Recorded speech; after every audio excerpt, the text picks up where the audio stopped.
جرمنی اور یہاں کی کاسٹ آف لیونگ میں بہت فرق ہے. جرمنی سستا ہے ٹھیک, اور اسی لیے یہاں پہ تو جو میرے خیال میں منیمم ویج ہے وہ بھی تقریباً میرے خیال میں کوئی $3,000 یا $4,000 ہے.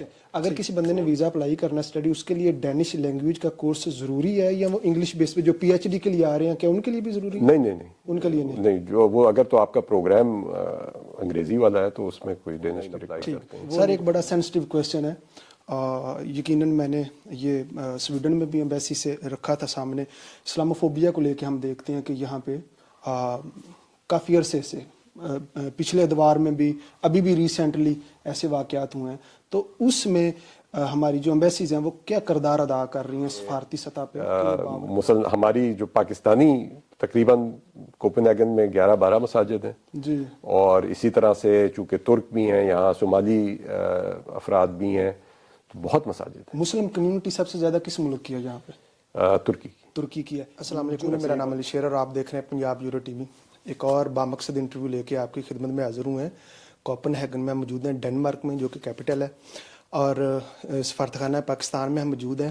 سفیر محترم احمد فاروق صاحب ہمارے ساتھ موجود ہیں. ہم ان سے جاننے کی کوشش کرتے ہیں کہ یہاں پہ جو پاکستانی کمیونٹی ہے وہ کس تعداد میں ہے, یہاں پہ مسائل کیسے ہیں. یقیناً آپ نے دیکھا ہے کہ مختلف کنٹریز میں نے کور کیا ہے, وہاں پہ ڈفرینٹ مسائل ہیں, ڈفرینٹ کمیونٹی ہے ہماری, اور جو ایشوز ہیں وہ ڈفرینٹ ہے. اسکینڈینیوین کنٹری میں جو سچویشن ہے وہ بالکل اس کے اپوزٹ ہے. سو یقیناً یہ ایک نیو اس میں باتیں ہوں گی, انفارمیشن ہوگی جو کہ آپ فرسٹ ٹائم سننے گی. تو ہم گفتگو کا آغاز کرتے ہیں. سر السلام علیکم. وعلیکم السلام. جی بہت شکریہ, آپ نے ٹائم دیا. سب سے پہلے تھوڑا سا اپنی جرنی کے بارے میں بتا دیں ناظرین کو, کہاں کہاں آپ نے خدمات سر انجام دی اور یہاں پہ آپ کو کتنا ٹائم ہو گیا ہے؟ جی, مجھے کوپن ہیگن میں تقریباً اب 3 سال جو ہیں ہو رہے ہیں ایز یہاں پہ سفیر. اور اس سے پہلے میں اٹلی میں رہ چکا ہوں, وہاں پہ روم میں میری جو ہماری ایمبیسی ہے, اور جو ہمارا نیو یارک میں اقوام متحدہ کا مشن ہے وہاں میری پوسٹنگ رہی ہے. اور ایک اس سے پہلے جو میری پوسٹنگ تھی ہماری امریکہ میں لاس اینجلس میں کونسلیٹ جنرل ہے, میں وہاں پہ پوسٹ رہا ہوں. اور اس کے علاوہ وزارت خارجہ میں مختلف پوزیشنز پہ, لیکن زیادہ تر کام جو میں نے کیا ہے جو ہمارا اقوام متحدہ سے منسلک کام ہوتا ہے وہ جو ہے میرے کیریئر میں زیادہ عرصہ میں نے وہ کام. بتا دیں کہ یہاں پہ جو ہماری کمیونٹی ہے اس کی تعداد کتنی ہوگی؟ جی, ہمارے یہاں تقریباً 30 سے 35 ہزار افراد ہیں جو پاکستانی نژاد ہیں. اور لیکن زیادہ تر ان میں سے وہ لوگ ہیں جو اب دوسری, تیسری اور چوتھی نسل ہیں, کیونکہ یہاں پر پاکستانی 1960 اور ان کی آخر اور 1970 کے شروع میں سب سے پہلے آنا شروع ہوئے تھے. تو اس لحاظ سے اگر آپ دیکھیں تو زیادہ تر لوگ وہ ہیں جو کہ جن کی پیدائش یہاں ہوئی ہے. صحیح. سر میں نے دیکھا ہے کہ اٹلی میں جس طرح آپ بھی رہے ہیں وہاں پہ مسائل ڈیفرنٹ ہیں, یعنی لوگ مائیگریٹ کر کے آتے ہیں.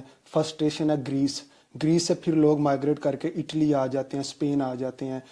یہاں پہ جو ایشوز ہیں, یعنی زیادہ تر جو لوگ ایمبیسی آتے ہیں وہ کیا مسائل ہیں اور کن کام کے لیے آتے ہیں؟ جی, بڑا اچھا آپ نے سوال پوچھا, چونکہ ایک ہم نے اپنی ایمبیسی کی ویب سائٹ کے اوپر بھی ایک شکایات کے لیے خاص ای میل درج کی ہے کہ اگر کسی کو کوئی شکایات ہو تو وہ اس ای میل کے ذریعے سے کر سکے.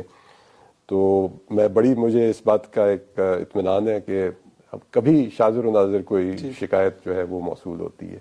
لیکن جنرلی یہاں پہ اگر آپ دیکھیں تو خاص طور پہ جو اٹلی, گریس اور اسپین میں مسائل ہیں ہمارے کمیونٹی کے, چونکہ اس میں الیگل افراد بہت زیادہ ہیں, وہ والے مسائل یہاں نہیں ہیں.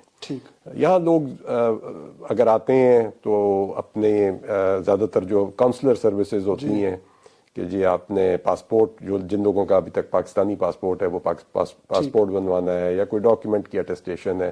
ویزا سسٹم آپ کو پتہ ہی ہے کہ وہ گزشتہ تقریباً 2 سال سے آن لائن چلا گیا ہے, تو اس کے لیے اب کسی کو یہاں پہ ذاتی طور پہ آنے کی جو ہے وہ ضرورت نہیں رہی. سو یہی مسائل ہیں. لیکن ہاں ایک مسئلے کی میں نشاندہی کروں, مسئلہ ہے وہ پاکستان میں کہ ہمارے پاس بہت سے ایسے کیسز آ رہے ہیں کہ جن لوگوں کی پاکستان میں کوئی جائیداد ہے جس کو وہ خود سپروائز نہیں کر پا رہے ان پہ قبضہ ہو جاتا ہے. قبضہ گروپ ہے, جو بھی آپ کہہ دیں کہ کوئی مافیا ہے جو اس قسم کا کام کر رہا ہے, اور اس سے یہ لوگ کافی پریشان ہیں. جی, تو یہ مسئلہ لیکن اس پاکستان کے حل کے لیے ہم اپنے طور پہ جو بھی یعنی وہاں پہ متعلقہ اتھارٹیز ہیں ان کے ساتھ خط و کتابت کرتے ہیں, لیکن مسئلہ یہی آتا ہے کہ وہ یا تو یہ لوگ خود جائیں پاکستان, جس طرح پنجاب اوورسیز کمیشن ہے وہ ان چیزوں جی کو وہ مدد کرتے ہیں, لیکن ذاتی طور پہ انسان کا وہاں موجود ہونا, ہمارا جو عدالتی نظام ہے وہ اس قسم کا ہے یا پولیس کا نظام ہے کہ جب تک مدعی خود وہاں موجود نہ ہو وہ معاملہ آگے نہیں چلتا, بالکل ٹھیک وہ ان کے لیے مشکل ہے. اچھا سر, یہ بتا دیں کہ زیادہ تر کمیونٹی کا جو روزگار ہے وہ کس سیکٹر سے ہماری کمیونٹی وابستہ ہے؟ زیادہ تر لوگ یہاں پہ کیا کام کرتے ہیں پاکستانی؟ جی, جیسا میں نے آپ سے پہلے بات کی کہ اس ملک میں تعلیم فری ہے, چاہے آپ پی ایچ ڈی بھی کر رہے ہوں. بالکل ٹھیک. اور یہ میں اس بات کو ہمارے جو سینئرز کمیونٹی کے ہیں جو شروع میں آئے ان کو اس بات کا خراج تحسین دینا چاہوں گا کہ انہوں نے اپنے بچوں کی تعلیم کے اوپر بہت فوکس کیا. صحیح. اس کی وجہ سے ہماری جو جنرلی یہاں پہ اس وقت سیکنڈ تھرڈ فورتھ جنریشن ہے وہ ہائیلی ایجوکیٹڈ ہے, اور تمام آپ کہہ لیں کہ جو شعبے ہیں شعبہ زندگی جس میں ڈاکٹرز ہیں, لائرز ہیں, آپ کے آئی ٹی پروفیشنلز ہیں, ہر شعبے میں آپ کو ہماری کمیونٹی کے لوگ کام کرتے نظر آئیں گے. اچھا سر, ہمارے تعلقات کیسے ہیں؟ سفارتی تعلقات ڈنمارک اور پاکستان کے کیسے ہیں؟ ویزاز پالیسیز ہمیں لے کے پاکستانی کمیونٹی کو لے کے ان کے رولز سخت ہیں, نرم ہیں یا ایکوالٹی کی بنیاد پہ؟ جی, تعلقات سیاسی طور پہ ہمارے بہت اچھے ہیں, اور خاص طور پہ ہم نے ان کی جو مدد کی 2021 میں جب ان کی افواج کا اور ان کے ڈپلومیٹس کا افغانستان سے انخلاء ہو رہا تھا اگست 2021 میں, تو اس کے یہ بہت زیادہ ہمارے شکر گزار ہیں. تو سیاسی طور پہ تعلقات بہت اچھے ہیں. معاشی تعلقات کے اوپر ہم بہت کام کر رہے ہیں, اور اس میں کافی گزشتہ 3 سال کے اندر جو ہے ہم نے نئے انیشیٹوز لیے ہیں, چونکہ یہ رینیوبل انرجی کا شعبہ خاص طور پہ اس میں یہ بہت ایڈوانس ہے, اس میں کوآپریشن ہو رہی ہے, آئی ٹی کے شعبے میں بہت کوآپریشن ہو رہی ہے. تو یہ یعنی اوور آل اگر آپ کہیں دونوں ملکوں کے تعلقات بڑے اچھے ہیں. تجارت کا حجم کتنا ہوگا؟ تقریباً جو گزشتہ سال $250 ملین کے قریب تھا جو ہمارے ایکسپورٹس تھے, اور تقریباً 125-150 ملین ان کے تھے. تو آپ کہتے ہیں کہ $400 ملین جو ہے, چونکہ یہ چھوٹا ملک ہے, یہ بھی ہمیں ذہن میں رکھنا چاہیے, یہ بہت بڑا ملک نہیں کرتے ہیں. سر ایک بڑا سینسٹیو کویسچن ہے, یقیناً میں نے یہ سویڈن میں بھی ایمبیسی سے رکھا تھا سامنے. اسلاموفوبیا کو لے کے ہم دیکھتے ہیں کہ یہاں پہ کافی عرصے سے پچھلے ادوار میں بھی ابھی بھی ریسنٹلی ایسے واقعات ہوئے ہیں, تو اس میں ہماری جو ایمبیسیز ہیں وہ کیا کردار ادا کر رہی ہیں سفارتی سطح پہ کہ انہیں باور کروایا جا سکے کہ ایک اظہار رائے کی آزادی جو وہ اس کی ایک لمٹ ہونی چاہیے, نہ کہ 2 ارب مسلمانوں کی آپ دل آزاری کر رہے ہیں. تو اس پہ پلیز آپ. بالکل آپ درست فرما رہے ہیں, اور اس میں جو ہے ہم اکیلے نہیں ہیں, ہم ایک اسلامی جو گروپ ہے اس کا حصہ ہیں. بالکل ٹھیک. اور یہ جو تشویش ہے وہ سب کے لیے ایک یکساں, یہ ان کے لیے باعث تشویش ہے کہ اس طرح کی جو ہے کوئی بات ہوتی ہے, اور ہم نے مل کر جو ہے ہم ان کی جو ان کے حکام ہیں ان کو اپنا موقف اس بارے میں, جس طرح آپ نے فرمایا کہ جی آپ آزادی رائے جو ہے اس کی کچھ نہ کچھ حدود ہیں, اور ان حدود کے اندر رہ کر ہی اس کو استعمال کیا جا سکتا ہے. اس کا غلط استعمال جو ہے اس کی اجازت نہیں دینی چاہیے, اور ایسے خاص طور پہ کہ جس سے پوری جو ہے اسلامی ملت ان کی دل آزاری ہو. تو وہ بات ہم نے انہیں باور کرائی ہے کہ نہیں, اس کو آپ کو روکنے کی ضرورت ہے, کیونکہ اس سے آپ کا بھی امیج اسلامی دنیا میں خراب ہوتا ہے, اور ہماری عام عوام کی بھی, اور یہاں پہ بھی تو آخر مسلمان جو رہ رہے ہیں ان کی بھی دل آزاری ہے. یہاں پہ بھی تقریباً 3 سے 4 لاکھ مسلمان ڈنمارک میں رہتا ہے. آخری چیز میں احمد صاحب کا متعلق آپ کو بتا دوں کہ پینٹنگ کا بہت زیادہ شوق ہے سر, وہ بھی بتا دیں تھوڑا سا یہ شوق کب سے ہے, اور ماشاءاللہ یہاں ان کی پینٹنگ کو بہت پسند کیا جاتا ہے, تھوڑا سا سر فرما دیں وہ بھی.